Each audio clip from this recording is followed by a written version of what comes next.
Thank you, Sanjay. And I see we have our first guest. Hi, Manisha. Good to see you. Sanjay Narona, thank you for letting me know that there was no audio. That it's Yes. speaking about that is speaking to myself must be actually quite fun, and I'm sure the replays are going to be excellent. Hi, everybody. Hi, everybody who is checking in right now. So good to see you guys as you come in. Welcome to the live check-in of Cooking with Chef Dharma. This, as I was saying when the microphone was cut off, this is my favorite time of the week. It is something that I really look forward to. I'm going to just look and see all the people coming in right now, and this is okay. It works. Thank you. We have sound. Thank you so much, everybody. Welcome to Cooking with Chef Dharma. Welcome to the live check-in on Saturday. Saturday is my favorite time of the week. This is the one. This is the one that I am most anticipated and most looking forward to. It's when I get to come on, say hi to my friends, say hi to my audience. As you are checking in, those who are live, please say hi. Please give us your check-in, say hello so we know who is on and who is watching. If you don't put anything in the comments, I have no idea who's watching. I have no idea who's interacting. So please, as you come in, if you are seeing this and you haven't commented, put in a comment, say hi, and let the conversation begin. I am really excited about today's show. I'm so excited because I am bringing on a very dear friend and fellow chef, Chef Peri Avari. I will introduce you to her in a minute. She is a phenomenal chef, and pretty much I can say she is a subject matter expert when it comes to Parsi cooking. Perry and I go back a long way. I'll get into the introductions later. I just want to talk to you right now about what the discussion with Peri Avari is going to be about. Today's topic is how to improvise with Indian food. And here's the thing. Most people who are non-chefs basically have this concern or this question: how is it that you chefs do it? How is it that you can pull food out of nowhere? Just you just show up in the kitchen and 20 minutes later food is done. How is that possible? It's because chefs who are trained know how to improvise. And the improvisation happens because we have set up our kitchen in that manner to allow improvisation to happen. You see, just like an artist has his palette or her palette of paints and colors. There's a canvas. Once these structures are in place, you can just take your paintbrush and just start painting. But in order to have that improvisation, that creation happen, you need to have a few things in place. You need to have your easel, you need to have your paintbrushes, you need to have your palette, you need to have the different colors all ready to go. And so this is what improvisation is about. For those who are blues musicians, and anybody who goes to a blues show and sees a musician just pick up a guitar and suddenly start wailing down the fretboard, and everyone's mesmerized, how are you doing it? It's because the musician has a framework. He's playing the blues in A, or he's playing the blues in E, and he's going down the fretboard and he's keeping up within that framework. In that same manner, your kitchen, once it's set up with the framework, improvisation can happen. You can just step in to your kitchen, you know where everything is, you can put it out all together, and then you can start with your creative madness, your creative genius. But it cannot happen if you don't have the things in place. And the more organized you are, and the better prepared, you are able to bring this all together. In today's show, I have got Chef Peri Avari, who's going to come and talk about said kitchen management. Peri, subject matter expert on Parsi cuisine. She ran her own kitchen back a few years ago, catering to the offices in Silicon Valley, but very few people know her true claim to fame. Chef Peri Avari's true claim to fame is that she was my cooking partner back when we were in culinary school. So I'm just not going to talk anymore. I'm just going to just go straight and let me bring on our esteemed guest today, Peri Avari. So good to have you. Hey, Thanks for Peri. starting it off like this. Like I am just rolling on the floor here laughing. And now I've got to calm myself. So I hope Okay. everyone can hear me. Sanjay, thank you for that comment. I like that Bhavi extremist, he calls me. David, good to see you. Manisha, good to see you. And anyone else that I've missed. Okay, yeah, that's See. my true claim to fame, Irfan. I do all these crazy things in life. Exactly. Hey, David, how nice So, to see you. Thank you for checking in. This is awesome. Perry, okay, before we go okay. on into this, I want you to tell us a little bit about yourself. Why don't you introduce us and give us the story of Perry Avari? We were both in college together, and that from those days in IHM to today, now you live in Belmont in the Peninsula. So your journey, give us a brief synopsis. How did you get from the little town in Mumbai that we grew up in to this behemoth of place we call the Bay Area? Over to you, Perry. Give us your story. Thanks, Irfan. Thanks for having me on this live. I mean, in all honesty, this is my first live on YouTube, so this is super. Sanjay, thank you. You're the best. You and Sneha are my favorite people too. Mine So too. I love these guys. I I know, seriously. Okay, so a quick introduction on me. I know there's nothing quick about 30 years in the industry, but I started out in the food industry, in the hospitality industry, back as a freshman in hotel school, and that's how I know Irfan. We were both kitchen partners, chef partners in school. So really, we've come a long way. And then we met again in 2014 in the Bay Area, and we've reconnected. So that's Irfan and me. And really, hi Chelsea. It's Just to Chesley. It's Chesley. Oh, Chesley. Hi. Sorry. I need my glasses. So so yeah. Hey, Ches. I think the introduction to me starts with hospitality, really. After hotel school, I worked with the Taj Group of Hotels in India for about a decade and more. I was mainly in the food and beverage sphere, but then I moved into branding, marketing, just basically been through all of the hospitality and hotel industry. Moved about 16 years ago to the United States. Two of my last big gigs, one is I started a blog in 2012 back in Dallas when I lived in Texas for a long time, 10 years. And the blog, Peri Spice Ladle, really set me on this path. We went on to then start a corporate catering outfit with my co-founder in the Bay Area in Silicon Valley, and that was an adventure all its own.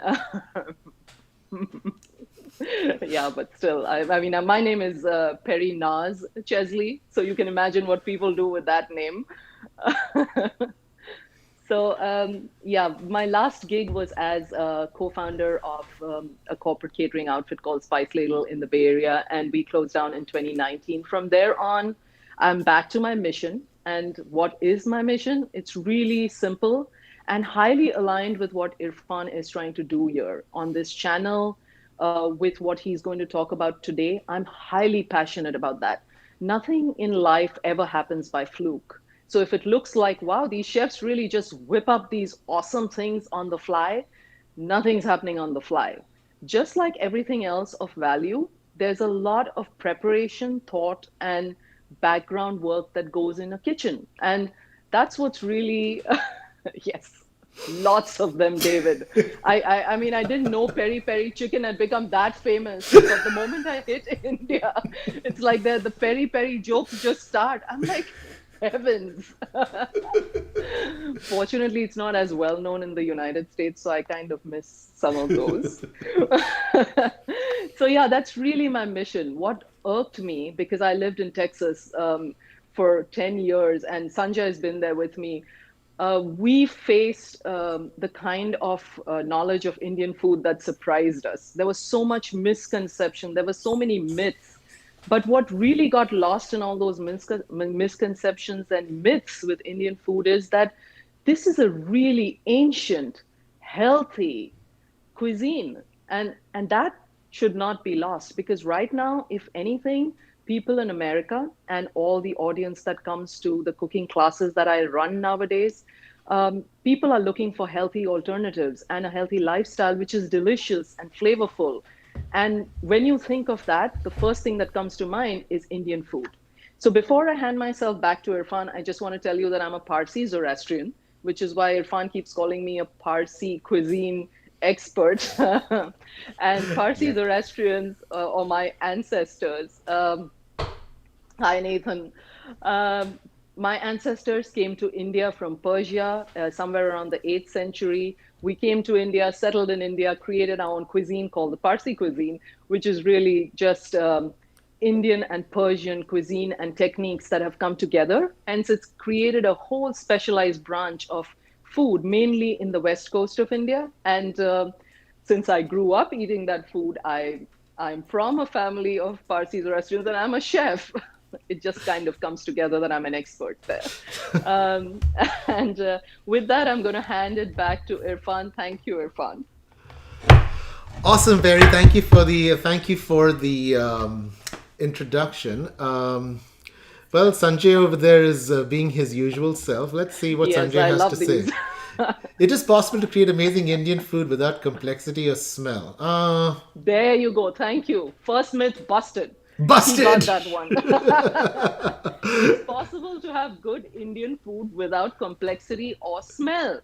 Let's put that on my page. Okay, Irfan? Let's put it back up there. It is possible Yeah. to create amazing Indian food without complexity or smell. That is absolutely true.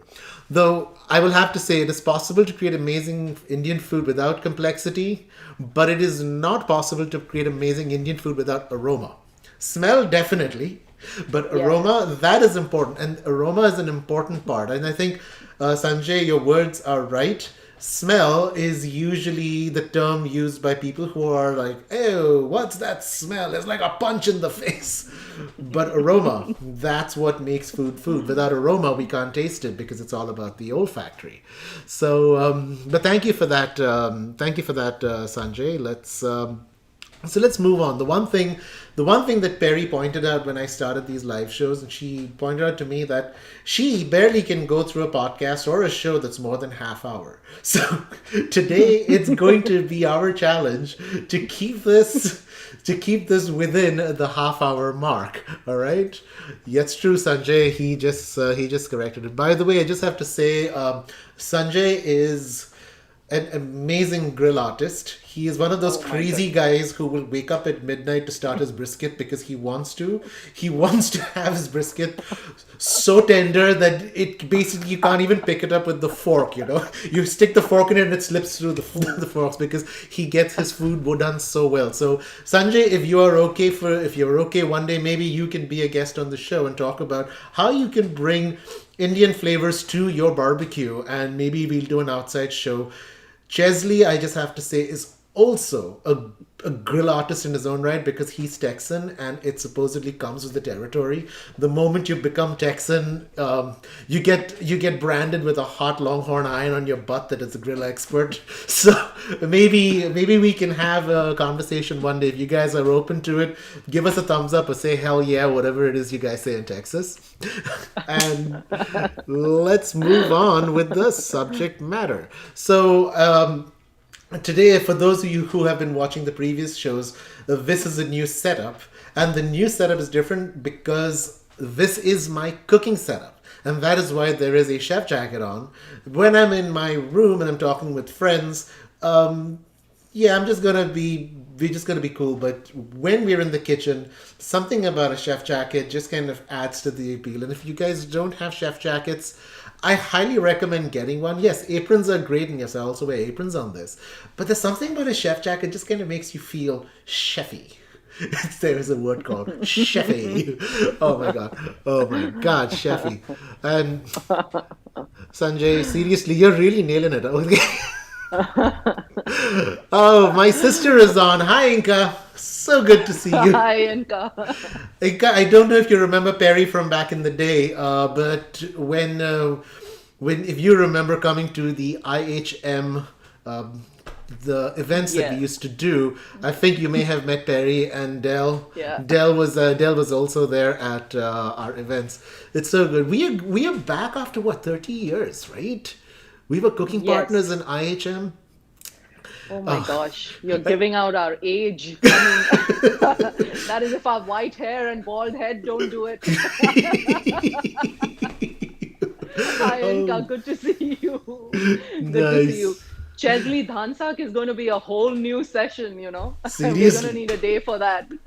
Oh my god, I love Perry's dancer. Oh Oh, man.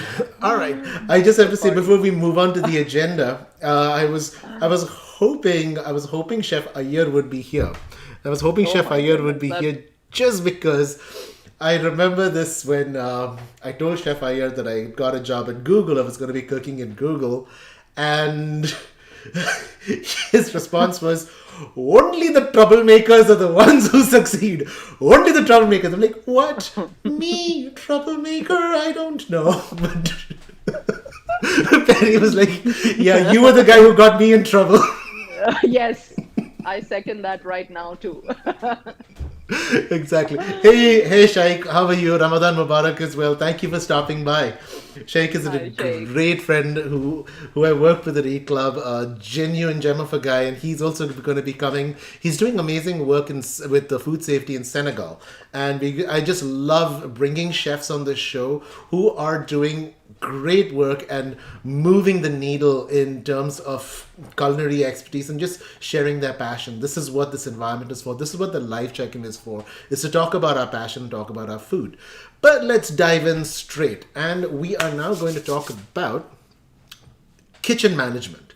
Now, when it comes to kitchens, Perry, I'm sure you'll agree, kitchens, Completely.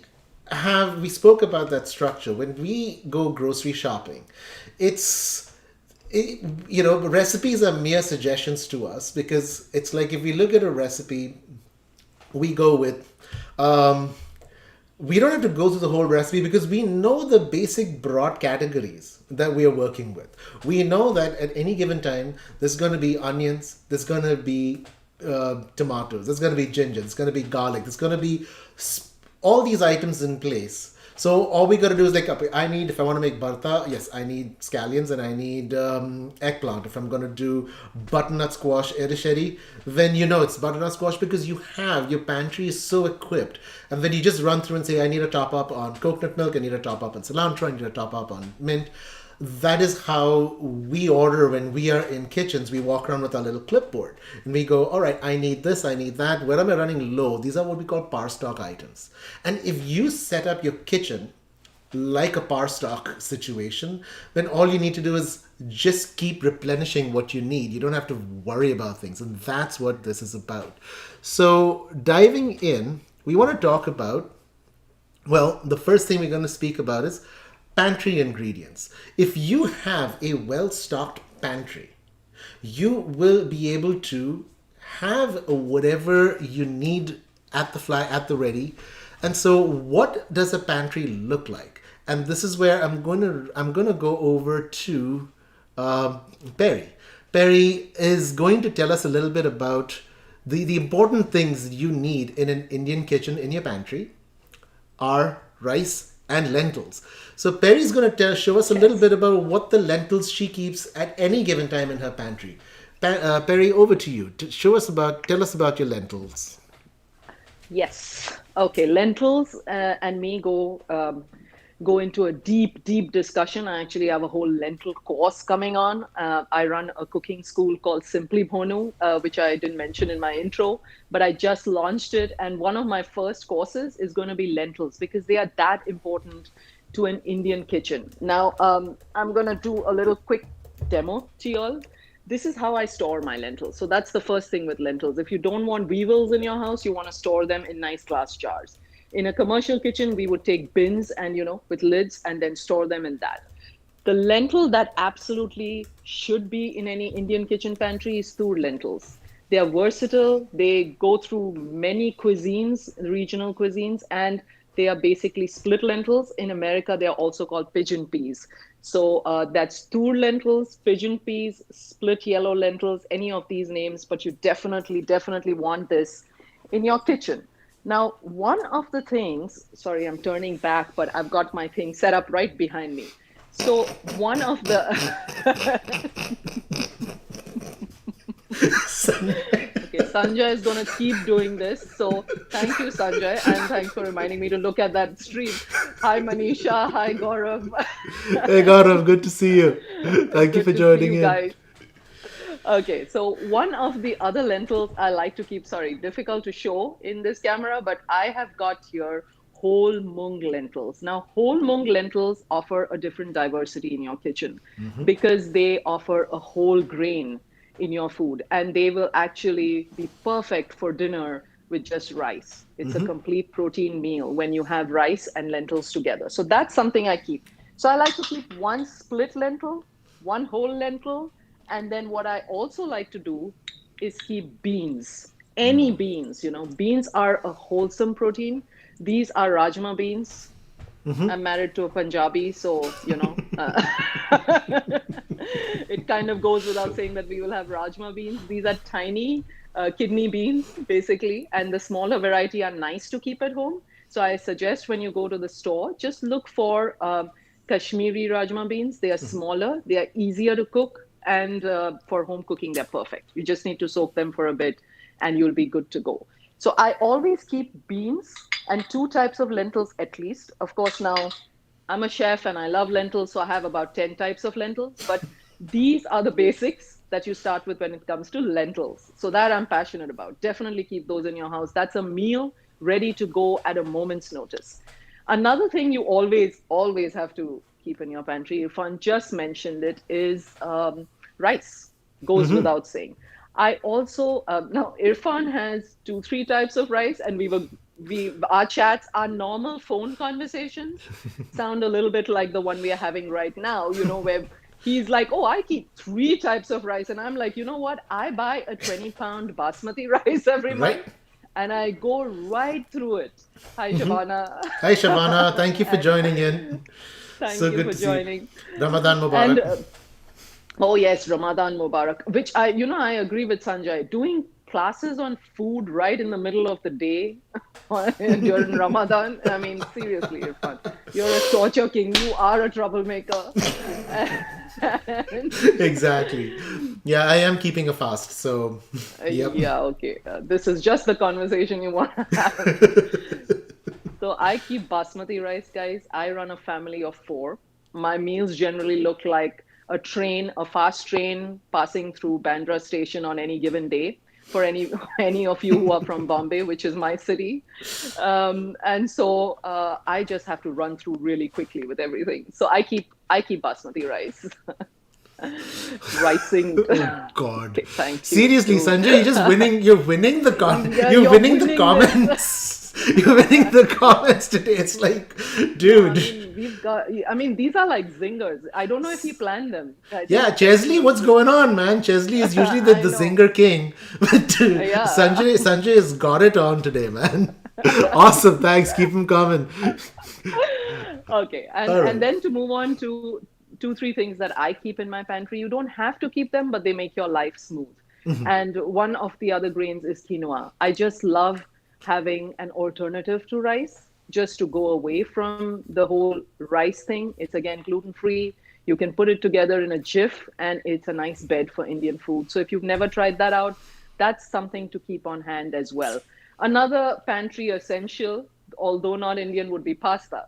Just kind of move away from rice and lentils once in a way and go to these type of grains. But coming back to the pantry, I would say flour, keeping a certain variety of flour. Now, I'm also a Parsi Zoroastrian, so we use rice flour just as much as we use wheat flour. So I will always have atta. AP flour is a given because we bake a lot. Sanjay and I are part of this whole sardo cooking mania, as we call it. So we go through tons and tons of AP flour in a month. And so atta, which actually is used for many types of Indian flatbread. It's more wholesome, it is stone ground, and it'll give you way more of a healthy cake than, say, AP flour would. So, keeping that on hand and adding that to your AP flour recipes is a good idea. And then rice flour gives you a gluten free option, and it is actually used a little bit in our Parsi cooking as well. So, I like to keep that on hand. So really, these are my essentials, Irfan. I mean, I could, of course. Neha and I invented that pantry list together. So Oh my. I'm going to pass it back to you, Irfan, so you can get on to the other stuff that we need to have on hand. Thank you. I just have to say, getting an invite to Perry's house for anything before the entire pandemic, pandemic nonsense put us away. It was just the most fun. Oh, and even Sanjay's. I remember the time we came to Sanjay's house and we had his barbecue and the food spread. It's like the hottest ticket in town if you can get an invite to that. So be nice to Perry, be nice to me, and if you well, don't be so nice to Sanjay. He sometimes needs a little smacking around. All right, I'm just gonna put in my 2 cents over here in terms of pantry. One of the things that I can't do without. Oh, we have a question from Inka. Let's put that up there. Inka, what about millets? Do you use them as substitutes for rice? Perry, over to you. Not me, but I have been hearing about millets for a long time. People, so I, other than quinoa, I'll use bulgur, which because I have a really close Turkish friend, she's put me in that direction of bulgur.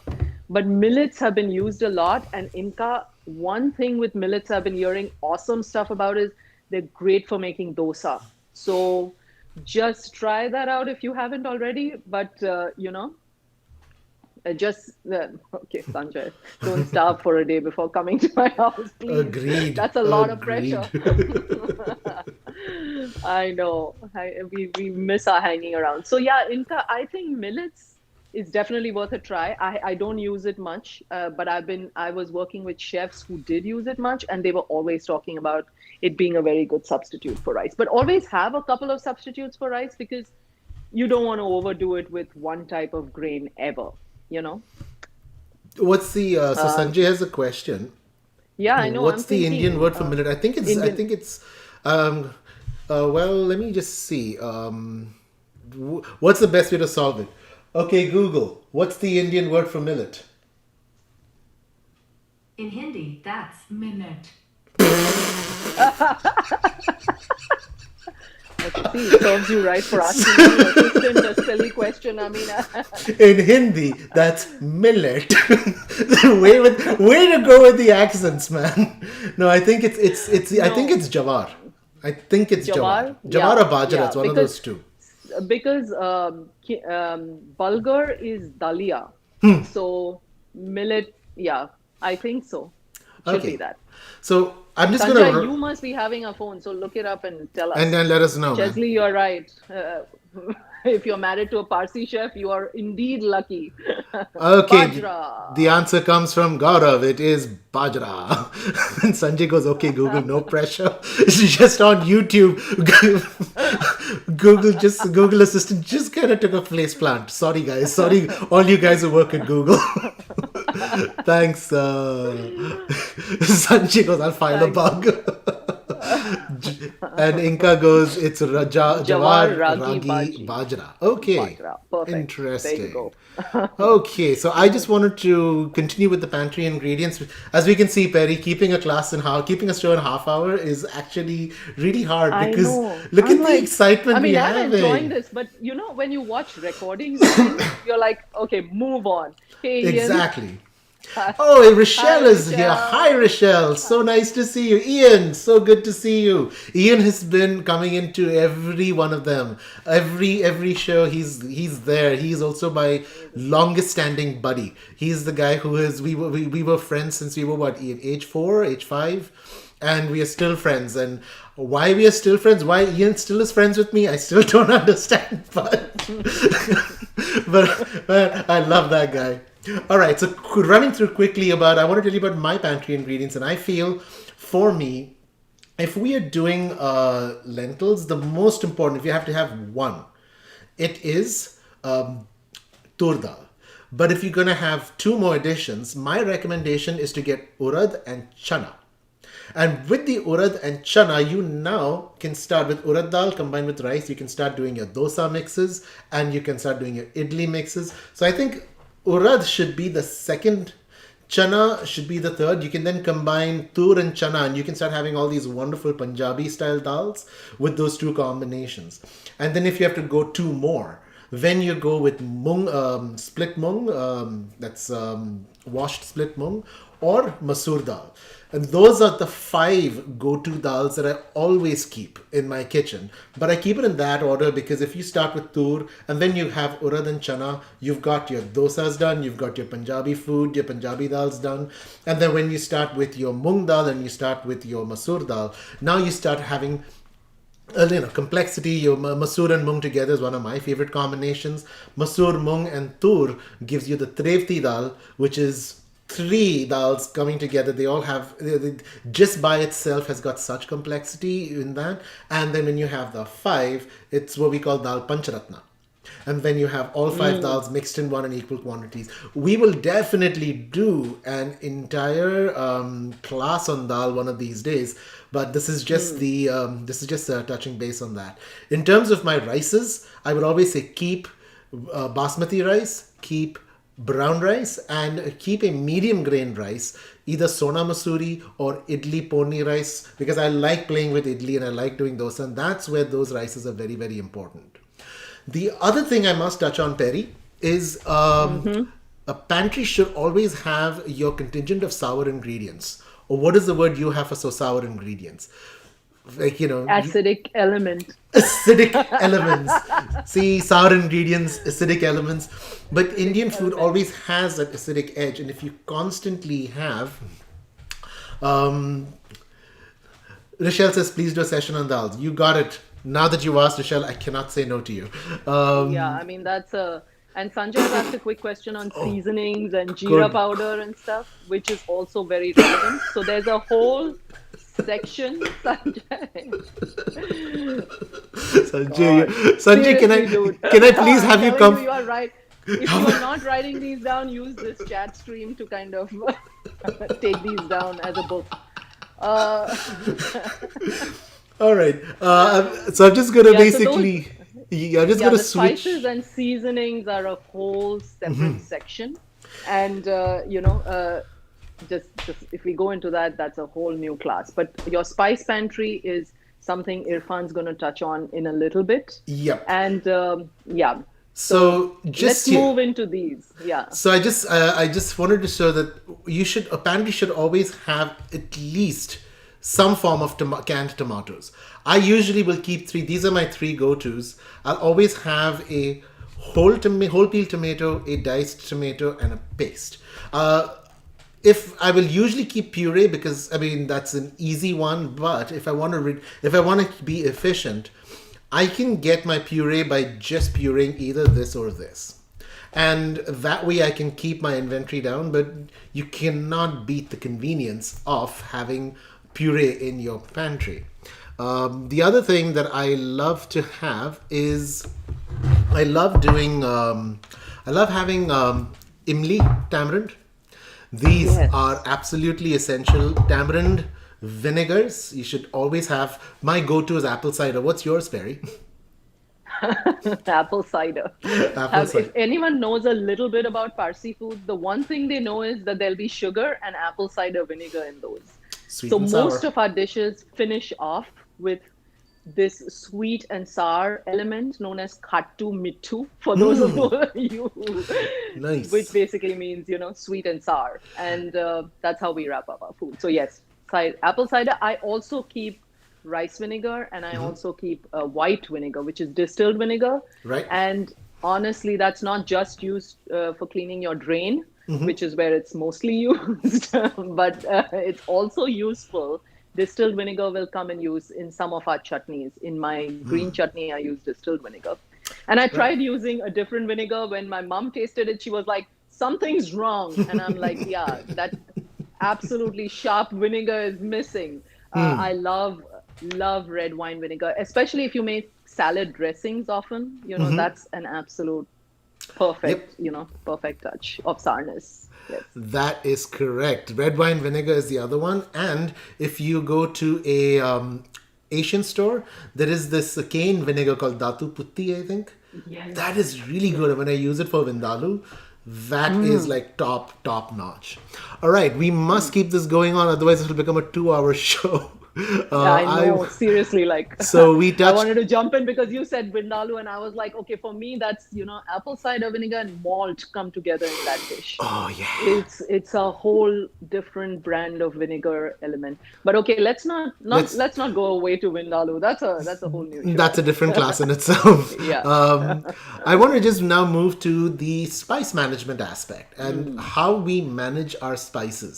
And so Peri kind of laughs at me just because when it comes to spices, it's she has her masala dabba, and we spoke about our masala dabba, and the masala dabba that we spoke about was you have 7 compartments in a masala dabba. So what are those 7 spices that you use?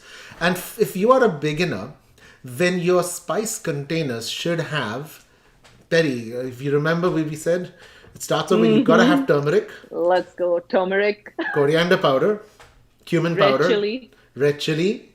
That makes it 4. I always have garam masala in mine. Always, 5. me too. So those are my Yes. 5 powders that I always have in the dabba. And then I have 2 whole ingredients, and that is Yeah. mustard seeds and cumin seeds. And cumin seeds. And I have done a video on that called the 7 starter spices. This is what I call the starter spices. If you have these, you can check out, if you go in my video history, there is a video on the 7 starter spices. Do check that out. And that's if you are a beginner, and if you just want to get started, get your toes in, that's that one dabba that you'll always get, and you have everything. It's like your artist's palette. Everything is there at the ready. But if you are a crazy dude like me, then you go with 1 dabba for your powdered. You have another dabba for your tadka spices, and you have a 3rd dabba for your garam masala. And I'm going to change I the hope angle. all of you are laughing with me because I'm just going to go over just to show you how I manage my spices really quickly. So let me start off with I'm going to put these out. Let me start off with the powdered spices. And here we go. This is how I keep my spice organized. Here we go. I start off with turmeric. Turmeric is always at the head because this is my anchor spice. It's always being used, but then once I have my turmeric, then I know what else is there. I don't need labels. I do have labels, but this is coriander. But I just know from my turmeric, you have coriander, you have cumin, garam masala. I use a combination of chilies. I use red chili powder, paprika, and degi mirch. 3 of these just give a nice, this is my special mix, in equal proportion. You get color, you get heat, you get that complexity that comes out. And then the last 2, this is amchur and kasuri methi. These are my Rochelle Sampis. Yes, 3 Rochelle. dabbas. Yes, Rochelle. This is it. This is the 3 dabbas. I think you're missing, Rochelle. I think you're missing the 3 exclamation marks at the end of Marks. it. So that's my powdered spice dabba. And here we go next. I want to talk to you about my tadka dabba. And so this is what I will bring for the tadkas. And in my tadka dabba, I will start with. Thank you, David. Oh my gosh, good one. Good one, David. Good one. The dabba wala is here. All right, so let's go around one of these. In my spice, when I want to do tadkas, this is what I keep. Always have cumin, mustard seeds. These are the 2 most important and the ones I use the most. Yes. Then we go into fennel, which is the 3rd most. 4th is okay, Rachel. There you go. That says it all. This is kalonji. It is also known as onion seeds, ajwain, and coriander. This is whole coriander. And this is what I will generally use in my tadkas. I also like to have, one of my favorite spice blends is panch poron. And panch poron is cumin seeds, mustard seeds, fennel seeds, kalonji, and methi seeds. All these together in one batch. That is your spice blend that works the best. The coriander powder I will usually use for tadkas when you have to just crush it and use it real quick. And the combination of cumin, coriander, and ajwain is magic. Or fennel, coriander, ajwain, magic. And sometimes, and this is how improvisation starts. You've got all your spices at the ready. You go, what am I going to use? This is that. And now we go to the third dabba, and that is our garam masala dabba. And in the garam masala dabba, that's where I keep whole pepper. There will be a combination of black and green peppercorns. There will be star anise, mace, and nutmeg, which incidentally is the same. It's the same spice. The nutmeg is covered with the petals of the flower, actually the nut, and then when dried that becomes mace and this becomes nutmeg. But you cannot substitute. The flavors are actually very different. Then I'll have bay leaves, there's cinnamon, and black pepper. And so here you go. If I'm making a garam masala, then both of these come out and I can start start doing an improv on my garam masala. So let me just. So that's the whole spice management thing. These are my 3 dabbas, and yeah, it is quite crazy, but you know what? I kind of like it. It's my little madness. It's how I like to basically cook. I bring all these out. When Peri and I often collaborate on a class, and we're collaborating on one pretty soon. We're going to be doing a biryani class, but I'll tell you about that in a bit. But when I brought that out in the class, everybody was like, they pretty much had the same. What? Like, how many did you have? No. Hang on. Let me tell that. Please, go ahead. I have participants in my classes that have never cooked Indian food or seen a masala dabba ever. So Sanjay, before I forget, amchur, yes, it's the bomb. It's one of the most overlooked spices in an Indian kitchen. It adds so much flavor to so many vegetables, especially, and just wakes them up. So yes, yes. I knew I loved you for Rochelle. That's the story I'm about to tell. These are people who have never seen a masala dabba, and then the next thing I know, they are writing into me after Irfan's class and saying, "Hey, I got myself 3 masala dabba." Are you serious? I'm like, what did he? Yeah. You know, Julian, Sanjay, you know who I'm talking about too. She's like, I bought another 2 masala dabbas. I'm like, I'm completely taken in by Irfan's concept, and now she's got 3. I'm like, no, he's spreading the bad habits. That's not good. He's spreading his madness around.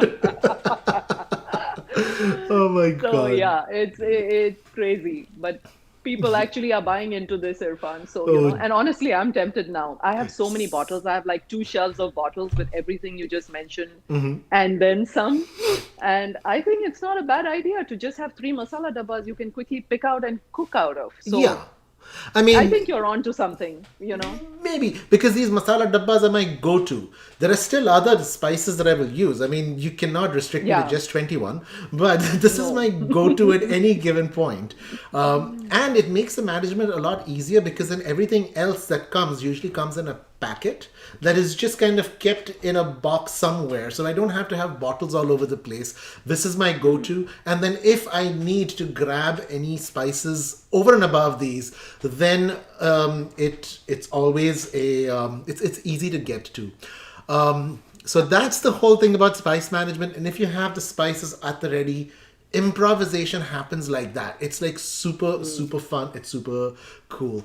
I'm now going to go to the next part of what we're talking about, and that is pantry ingredients we discussed is pre-preparation, what we call as mise en place. This is every kitchen, every professional kitchen that you go to has some form of mise en place that's ready to go, so that you can just dive into your kitchen. You can just take what you need, and food just Sanjay, seriously. Only See, Sanjay. he took the words out of my mouth, because I was going to say Yes, Irfan, it's sentences like that that stop people from cooking Indian food. They're like, what? 21 spices? Seriously? No. So anyone watching this, to cook You Indian mind food, you reading? need that first box, you need 7 spices. That's Right. it. You don't need anything more. Yep. It's when you descend into the madness of Chef Dharma. That's when you start getting more. But anyway, moving on now to the topic of pre-preparation. And I have to say, I'm just going to move again to my overhead panel. Just say that the most important thing that you can have in your kitchen is ginger and garlic, and this is how I keep mine at all times. Of course, because I'm a Google chef, I've got this kida of always needing to have labeling everything. Manisha probably goes nuts again. Rochelle's like, oh, okay. But yeah, it's Indian food, it's gotta be good. But here you go. This is how I so when it comes to making the ginger and the garlic paste, I use a food processor, because that way I can get, if you can see, I'm going to move this closer to the camera. Focus is off, but anyway, this basically gives you a slightly rough texture, and that's what I like. It's sort of like in between. It's sort of in between the. It's in between your. Let me see if I can show this to you. Yeah, it kind of holds up. You don't have much liquid going all over the place, and it is good if you're doing your tadkas. If you want to put ginger and garlic into your hot oil, it actually does not burn. If you put paste into hot oil when you're doing a tadka, chances are it'll scorch, it'll stick to the bottom of the pan, you've ruined your tadka. But when you have it slightly granular, dardara is the granular, if I'm not right, Manisha, dardara is the word, right? You can fry this in the oil, it doesn't stick to the pan. But if you have to use it as a paste, the cooking process will break it down nicely. And so I always recommend, when you're doing your paste, use a food processor. That is the way to go. And then you keep it in one dabba, in one container. I also like these glass containers because I try to use more glass. But having a lid, this is kind of airtight, and it does a pretty decent job of keeping the odors away from the fridge, because when you have pastes in the fridge like this, your fridge can stink up quite a bit, but this kind of does a fairly decent job of holding it in. Sanjay goes, what do I think about using ginger in a ginger from a bottle? Peri, do you want to take that answer? What do you think about that? I actually do use it, Sanjay. I always have. So just like Irfan and any Indian family, as Sanjay mentioned in one of his earlier comments, will have ginger garlic paste in their fridge. I mean, it's almost like you can't, you know? So yeah, I always keep ginger separate and garlic separate as well. And I think Irfan, in one of my classes, you were showing that too, how you grind the two separately and keep them in probably one container, so you can mix it in the middle and still use both separately. Because there are still some recipes. No, Yep. you got that right, Sanjay. So you just buy either chopped garlic, minced garlic, minced ginger, chopped ginger, and yes, David, I've seen that too. Those garlic cubes and frozen ginger cubes. Actually, for my classes, most of the participants will get those if they're cooking along with me. And it's easy to find, and you don't use it too much, right? So you just keep it in your freezer. Exactly. And I also keep my green chilies in the freezer. Sorry, I know a lot of people like them fresh, and so do I. But I use copious amounts of green chili, and I don't get that chili easily in every market. Right. So I just keep frozen hot green chili in my freezer at all times. And so, yeah, ginger garlic separate and ginger garlic together, because we just use a lot of ginger garlic. That's where the aromas are coming from. The aromas, exactly. Incidentally, I've started keeping my curry leaves in the freezer right when I buy it. See, first what I would do is I would get the curry leaves, try to use it fresh. They would all start getting brown. Then I'll throw it in the freezer, and it's all like, meh. My grocer, Siddhartha Gyanchanji, he was the one who goes like, no, you should just buy the curry leaves and throw it right into the freezer. And then just pull it out and use it, so that you maintain the green. It freezes the green in. If you wait until it kind of goes back, then throw it in the freezer. I mean, you can. Curry leaves are incredibly hardy, and they're one of my go-to herbs that I have, along with my go-to herbs are cilantro, mint, curry leaves. Hmm. I love using dill, and so dill leaves is like my number four, and scallions are my number five. These are the things that I like keeping at any given time. But dill and scallion are hit and miss. But the top three, cilantro, mint, and curry leaves, can't do without. I'll second that. I'll second that right away. Awesome. But yeah, David, Trader Joe's, for those who cannot be bothered with pulling out a food processor all the time, because not everybody is descends into the Yeah. madness that is Chef Dama, Yeah. having these are actually I very, very mean, handy. And I have to say, I have also used it sometimes because I do have it, and it's like, oh man, I'm run out. They come to the rescue. So thank you for that, David. That is cool. The next thing I wanted to talk about, and I'll go into the overhead again, is the chopped onion. The chopped onion, I like, again, in kitchens, we always had chopped onion because we would always prepare our chopped onion the day before. Uh, and yeah, that's why our walk-ins used to really, really stink. But I keep that, and again, this little container which has got this tight lid, I find has been the best thing to prevent your fridge from stinking up. It just, I usually used to put them. First, I used to have this. Indian style dabba. Yes, David, I am the dabba wala. And in the dabba, there's to have onions in one, ginger in one, garlic in one, chilies in one. Bring out the dabba and take out everything that I needed. And that used to work well to have all these dabbas. However, the smell used to be, pretty bad. Who, Inca has an interesting comment. Let's see what Inca I says. know. Ah, I saute in powder curry leaves. Retains flavor and good in a pinch when fresh leaves are not available. Very Wow. good. Very nice. Very, very Very nice. nice. I love such tips because, in a real world where we have families Charles, with two teenage, I can see, Charlie. two teenage boys and a whole family to feed, you need these kind of quick go-to things to work with. And the curry leaves in the freezer, Irfan, one of the hacks that really works for me is to wrap them in a paper towel and then Okay. put them in a Ziploc bag right away. Like once you bring them in and retain the green, they will never turn black. They will stay green in your freezer throughout. So that's I'm seconding that one on the freezer. I'm a huge freezer user. What the hell? What the Those he likes to comments. dabba. I'm loving Oh, I'm these loving dabba this comments. dabba I am comment. so loving it, guys, because I can't say all this during my live classes because they are very, very focused on the thing they are cooking. But I am dying to make fun of Irfan in those classes. And everyone else is so super impressed that I can't break that. I think Oh this might my be the goodness. shtick. Come on the show so you can give Irfan galis, and the whole Yeah, world can give Irfan and galis. I've got so much good company. Seriously. That's good. But when we were talking about onions, the last thing that we spoke, Perry, was you have a really cool tip about onions. Go on. Why don't you Yes, share that I with us? do, and I'm going to reveal that because my onions are a whole thing. But quickly, Rochelle, you have a question on basil leaves, and yes, same logic with just about any leaves will work. Just put them in paper towels. You can keep them in the freezer for longer storage and quick usage, or you can keep them in the fridge that way too. So paper towel, Ziploc bag, and ideally don't wash them till you need to use them because the water will make them black. So that's the thing on basil leaves and any leaf, even mint leaves, cilantro, all that I keep.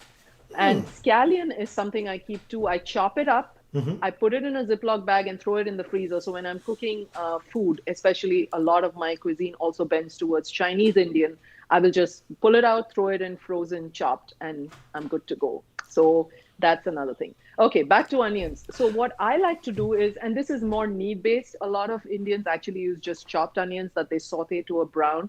But a quick primer on Indian food for anyone who doesn't know it, all our Indian foods, true magic starts from the base. If you build a good foundation of onions that have been sauteed well, then the rest of your dish is a no-brainer. It'll just flow smoothly. So how do you get those onions brown, ready, and good to go in a crunch? My tip is to grind them, saute them all the way. Green onion, yes, Sanjay. same thing, green onion, spring onion as we call it. And so I saute them like to a complete brown, like, as caramelized as I'd need it in my dish. And then I make it into, an ice cream scoop. That's about 1 ounce. I'll just use that and I'll just make little portions, freeze it. That happens once every 3 months in my house. So that's how long they last. And then I'll freeze those portions and I'll put them in a Ziploc bag and then I'm good to go. So when I need to cook, say, a dal, all I do is I pull out a 1 cube of onion, dump it into my pot, and I'm good to go. Awesome. 15 minutes of time saved right off the bat. And I actually grind them. So Irfan and I were discussing because he always chops his onion, and that's really the way to go. That's how my mom would have done it. But I have kids who were always averse to big bits of onion and tomato in Indian food. They'd love Indian food, but they wouldn't eat it if they had big bits of onion and tomato. So this was the hack. You grind it. So Nice. That's pretty and I still grind it. I don't think they are averse to big bits of onion and tomato. I'm just used to it now. Nice. That's a really, really cool tip. Thanks, Peri, for sharing that. Sure. My hack, and when I don't want to cut onions, that usually very rarely happens, just because I love cutting onions. I know it's weird. I'm one of those weird dudes, but don't descend into my madness. But it's just because over the years and years and years of cutting, I've kind of, it's like it's your skill that now has been mastered. And so every time I cut it, it's like a reminder of my journey back in the day, Peri, when we used to cut onions in the QTK, and our onions were all different chop sizes and we could never get it right. But now it's like, now when I cut it, I remember those days in the quantity kitchen when we used to slice and cut and chop, and now I'm like, man, my knife cuts are getting pretty darn good. So wow, David says love the onion tip, game changer. Grind David, salt. it changes your kitchen. It changes your kitchen and your cooking on a daily basis once you do that. Absolutely. What I do is the one thing that I find is when you grind, it's hard to caramelize it just because of the moisture that comes out. Takes longer, much longer. You do caramelize it, but if you do it once every 3 months or so, by and large, at least for my usage, I seem to. And I'll bring this giant bag. Seriously. David, you have to come for every live. You should meet Sanjay and you both should get together and write a book. I know, you should be running a simultaneous podcast called Bashing Chef Dharma. I mean, look at that. Look at those. Look at this, the wit. Oh my god. Okay, I did not know this was going to be a funny show, but I am so enjoying this that I did not realize that we are almost up on 1 hour. We're almost up on 1 hour. We're going to wrap this up really soon. I'm going to wrap this up. I'm going to share my tip. I use brown onions that you get in the Indian store that are already fried. You get the fried, which we call birishta. And that is my go-to. So I'll cook the entire dish and then add the birishta towards the end, and that gives it that caramelization, the stuff that makes it all that goodness stuff, the richness. So yeah, those are our basic tips. But just wanted to round it up. These are just some of the tips and tricks. There's so many more. Like, we haven't even talked about our coconut that goes in the freezer or the coconut milk. So there's so many other things that we must have in our fridge and our pantry, but that's how improvisation happens. That's how you know what everything is, what you have stock and what you keep a power stock of. So you just bring everything out, have everything within reach, do your prep ahead of time, get your vegetables chopped. In fact, I would always say, when you come back with your vegetables from the grocery and you start to chop one thing, the first thing that you do with your grocery vegetables is to cook a dish which has a lot of vegetables, like a vegetable korma or a sabz wali dal or something like that. So when you start chopping, don't just chop what you need, but chop everything and then keep it in the fridge, either in Ziploc bags, because once you have your veggies chopped, once you have your onions ready to go, your ginger and your garlic's there, your crazy 3 spice dabbas, even if your 1 spice dabba comes out, and you've got a well-stocked pantry, then you can start playing. Then you can start jazzing it up because you've got all the tools you need. And that's when creativity flows. I think people are really intimidated with Indian food because of all the steps that go in. But if you take care of these steps as a process, improvisations take place. And that is the crux of this conversation. Perry, Yes. do you have anything to say? We have to wrap this up right now. So Yes, give us we your, must. let us talk about let us talk about what's coming next. Why don't you let us Oh, know with what's coming next? okay. So as Irfan mentioned, we have a class on biryani this Thursday that both of us have been like planning for months. And we wanted to make it biryani for beginners. So the way we have structured this class is we use a couple of store-bought hacks and we put it together in the class. So you can actually cook it with us. You can always go back and cook it on your own time. That's always a possibility with any of my classes. But this is one of those that's perfect for cooking along, and then you just reheat in the evening. Irfan will be giving instructions on the 20-minute reheat schedule. So that's what's coming up immediately on a long-term basis. I have just launched my cooking school, Indian cooking school called Simply Bhonu. The word Bhonu is the Parsi word for food. So I went with that. Nice. and basically, Simply Bhonu is a hybrid learning model on Indian food and really targeted towards a beginner's mindset on Indian food, making it simpler, giving the kind of hints and tips that you saw today in the class throughout with Irfan and me. We both have so much of an alignment on the way we think, is because we were trained together in a classical kitchen. And you know, these are things you learn with those good foundational habits. You can go anywhere. So that's what I do with Simply Bhonu. I also run live classes. I do live classes with corporates. So if you work for a company, you may someday run into me. And yeah, I do private one-on-one coaching with people who are really nervous about stepping into that Indian food world. And so that's me. That's what's coming up. Irfan. Awesome. Thank you so much. I just want to say, if everybody who's still watching, the one thing that you can do for us if you like this show is to give us those likes, because this is what tells the YouTube algorithm that this show is worth kind of pushing up in the rating. So would really, really appreciate it if we could get a like, hit that like button, or as the YouTubers say, smash that like button. No, just hit it. It'll really, really do us a big thing. If you guys haven't subscribed to Cooking with Chef Dama, please do subscribe. I've been getting back in rhythm. There will be some more cooking happening soon, and I wanted to test out this setup, but very soon I will also be doing cooking, and maybe we can have Peri and I do a show like this simultaneously live on YouTube. We can do a demonstration of the classes. Thank you for the likes. So I'm just going to do what we call the usual call to actions. Of course, I choose the ones that would be pretty much used by teenage girls, because that's the kind of art that I like. But yeah, please give us your comments. Thank you for your comments, and please do subscribe. I'm going to round this up now by saying, Thank you. I'm going to Thank you, Sanjay. We needed Smash one of those that closing ones. Oh my god, this is punditry.